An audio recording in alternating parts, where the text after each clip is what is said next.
Hi guys, welcome back to Honest Straightforward Reviews. Today I am bringing to you a comparison of the third generation H9 and the H95, both by Bang & Olufsen, that's in the Beoplay range. Before I continue, I'd like to let you guys know this channel survives solely on your subscriptions. You watching the video and liking it helps out. So if you'd like to see this channel prosper and support me, you just have to subscribe, like, and watch more videos. I'd like to let you guys know that this video would be distributed in a few segments. We'll start off by looking at the unboxing experience and what's in the box. We will follow that by looking at what you get in the box and also the case or lack of. And then we'll be doing a physical comparison of both the headphones, and we'll be looking at features and all the benefits and noise cancellation, transparency mode, and then we'll look at the sound quality, which is the most important. Let's start off with the Bang & Olufsen H9 third generation. So it's basically a basic box with a bit too much information, if you know what I mean. See, like, it's just way too much for my taste. I like seeing simple recycled material boxes, you know. So you get nice foam feeling texture in there just to protect your headphones, and you've got a bit of cloth feeling there. Taking this out, you'll basically, that's where the headphones would be. You'll have a manual, okay, and in the next box you will have your airplane adapter. I've got two because I've got a few of these headphones, and the charger.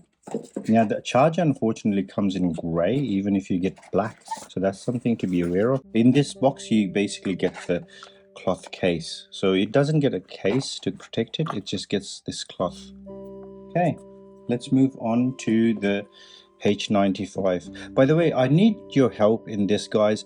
I'm doing a wide angle shot for this video, so let me know how does this look. Like, my hands are looking super stretchy and the box looks a bit stretchy on the sides as well, and you can see the stems of the tripod I'm using. So let me know what you guys think, and after the unboxing experience I'll be looking at the rest of the video as normal, and let me know what you guys think. So if you're new to the channel, you can compare them both. If you'd like to see the unboxing of the H95 proper, you can click on the top right hand corner right now, and later on I'll also include the proper unboxing of the H9 third generation. First of all, the box is really nice. It's got minimal information on there, so just like really nice. This is what I like to see on boxes, okay? But the box is a bit too premium for me. I like to see recycled stuff just to save the environment. Now, very soft, plush, luxurious foam here. As you can see, it's leaving dent marks in there, and then it comes out. I'll leave the box to the side for a sec. You get a nice piece of cloth, and you get the books in here, which is very luxurious. Again, look at my proper unboxing of this for a more in-depth look. Looking at the box, what do we get in here? So it opens up like this. So it's the case. So this is what you'll be carrying your headphones in, and you will be getting, through this pouch, you'll be getting all this information. So you'll be getting a flight adapter, very cool looking flight adapter. All right, and some cabling for it as well, which is color matched to whatever color you get. This is using just the normal camera, so let me know what you guys think. So straight off, that's the airplane adapter you get, plastic, very normal, and this looks very cool compared to that. All right, but 650 worth. The charger is just rubber, nothing special here, whereas this has fabric around it and is color matched and got stainless steel as well. All right, that's basically it. Okay, let's look at a side by side. So first things first, oval compared to circle. The circle isn't always as comfortable as oval. Ovals are always better. Your ear shapes are oval, they're not circular. However, having said that, these are very comfortable as well. Yes, your earlobe might hit it a little bit, but they're really comfortable. I've never had an issue with them in terms of comfort. These take comfort to a next level in that regard. All the oval shaped headphones, I prefer them over the other ones. Both of them have both lambskin leather. Okay, however, if something goes wrong with these headphones, all you gotta do is just pull it, and it's got little magnets and you can change that. So that's basically it. It's a bit like the AirPods Max, whereas these you have to turn them around and take them off like that. Now looking at both, they sit on an angle, and that's just to complement your ear.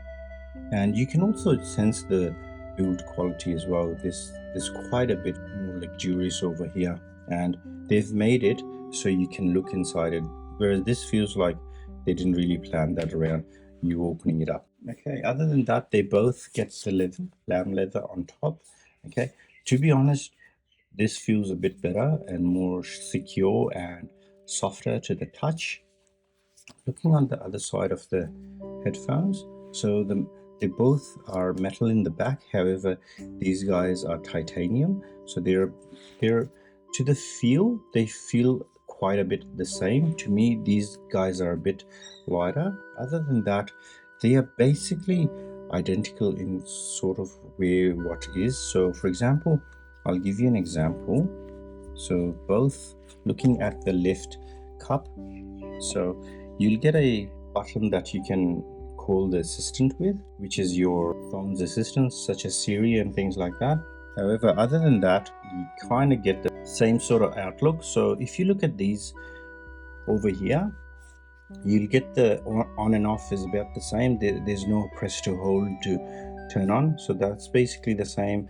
You get the USB charger, and you get the headphone jack. So headphone jack, USB charger on both. The thing that you'll have different on these are you have to do this to have the volume go up and down, which is pretty good. Like, it feels like a boundary over here. It feels like your finger's about to stop on this, and you swipe up and down and tap to make it work on the right cup.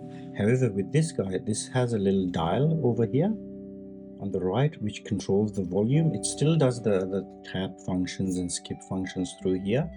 And on the left side, the addition you get is a noise cancellation and transparency mode through here, whereas there's no way to control that through without the app on these. Now, in regards to the mic, these guys have two mics dedicated for phone calls. These guys have four, and they also have Bluetooth 5.1 with no LDAC. LDAC is by Sony, so that's really cool. This doesn't have it, neither of them do. And this has Bluetooth 4.2, but they both support multi-point connection, so you can have two devices paired with them.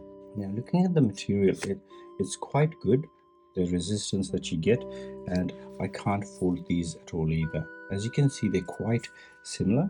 When it comes to noise cancellation, they do a fantastic job. A lot of people reviewing these, I think, get a bit overwhelmed by the price, and that kind of has subconscious psychological impact, that where they feel like the noise cancellation on these are better. They feel the same to me. The only thing is, with noise cancellation, you have some sort of music suppression. Okay, so your music kind of gets a bit muffled with too much noise cancellation. You'll notice this sort of stuff in a noisy environment. These do it a lot better, especially with that dial where you can tone the noise cancellation down or up to your liking. So I feel like the music suppression on these are a little bit less, whereas this is like a normal headphones where it gets a bit muffled once the noise cancellation really kicks in and tries to keep the noise from entering into your ears. Other than that, the transparency mode on these guys are brilliant. This does a good job on the transparency mode. This is just brilliant. It almost feels like you're there without the headphones being on. Something that you have to hear to know, but it doesn't offer anything extra in terms of background noise not being there. The background noise still comes through, so it doesn't just let the voice in, it lets everything in. Another thing with the noise cancellation you'll notice with the H95 is it lets in people when they're talking. The H9 does not. It cancels everything out, which is what I prefer. When I am working at home, when my family is having a talk and they're doing their thing, I don't want to be disturbed by their conversation. If I want to have that conversation, I wouldn't have headphones on. But if I don't want to be disturbed, I want to have these headphones. Cancel that so I can concentrate on my work. With these, I can't, unfortunately. Another factor that I would like to talk to you guys about is this is quite loose when it goes onto your head. It falls down really easily. It's not that good. And on the other scale of things, this is really clampy. It really clamps on. However, because of these generous paddings, they really don't feel that bad. They're really good. They're comfortable. I like the clampy nature of them. But if you're someone who doesn't like the clamped nature, it can get tiresome over time if you use them. App-wise, I'm not going to really get into it. Bang & Olufsen has a very useless and poor app in my opinion. The app just offers some sort of warmth and this and that in terms of equalizing. It turns on and off the noise cancellation and software updates. Nothing too special in that regards. But let's look at the sound. Sound wise, everyone's saying how good this is, and it's got a basically neutral profile where you can increase the bass a little bit. This is quite pronounced in the bass department. It's very clear. I have listened to them both. In my experience, they're both the same. It comes to noise cancellation. When you're using the noise cancellation in a very noisy environment, so not in a library, in a cafe, which is quiet, you can't notice the suppression of the music that's happening. However, if you're in a really noisy environment like a train station where a lot of people are talking, if you really listen for it, you can feel like the music is getting a bit muddied, a bit muffled with the H9. With the H95, it's quite clear in those circumstances as well. Another thing that the H95 gets is wind reduction. Now, the wind reduction on these things are amazing. They're really useful. These guys don't have it at all. The other headphones that do have it are the Sony Mark 4s and Mark 5s. They do wind reduction as well. So these do it and they do it marvelously well. I've had it in a windy environment and it almost takes all of the winds gushing against your head and against the ear cups out, and it just cancels it all out without too much compromise to with the music. There's still suppression happening, but not as much as these guys. Sound wise, they have the same sort of warmth to it. They have the same clarity to everything. All the instruments would be clear. If you're going for the sound, they're basically the same except for the noise cancellation. What I did find was a few bugs that this guy still has when connecting to an iPhone or a Mac or a PC. So these are the three things that I have tested these on. The volume is really low. No matter how much I raise it, it's really low. If I connect another headphones and go back to these, they don't work properly.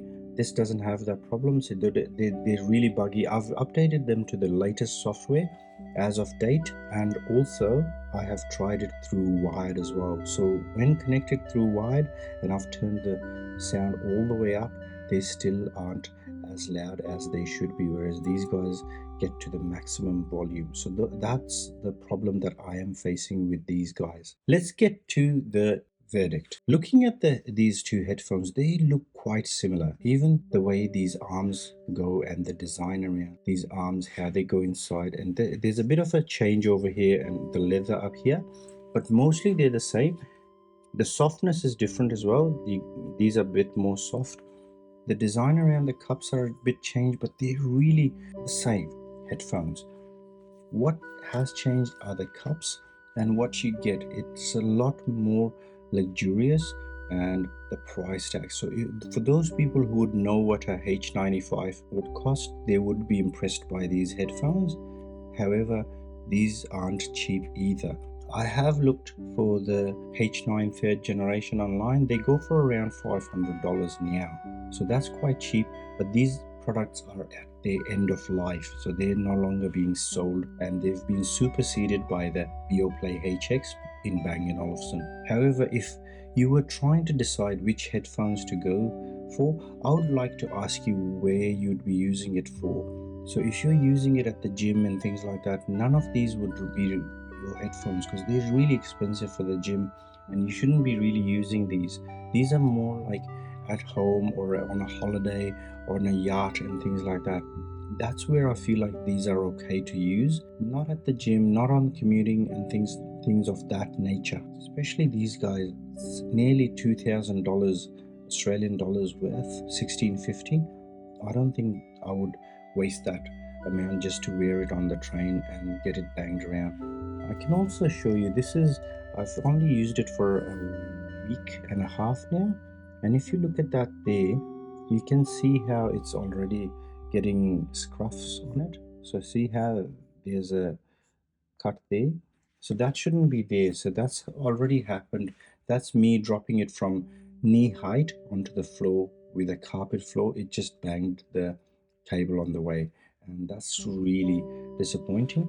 This guy, the metal on this feels a bit more sturdier, and this has had use far more than this. It has been used for about a year and a half, 2 years now, so it's not been scratched. But then again, I look after my things a lot. To be honest, my verdict is very subjective for myself. I would not buy either of these headphones.